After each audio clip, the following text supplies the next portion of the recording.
degrees.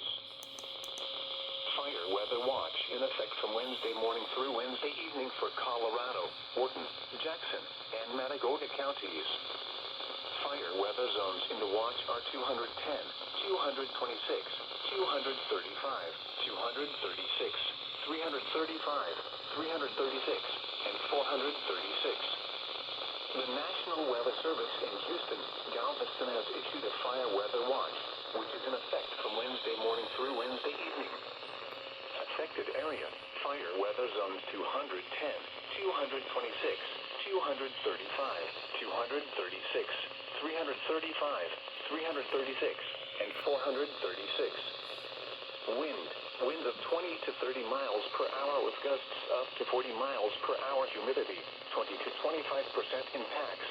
Any fires that develop will likely spread rapidly.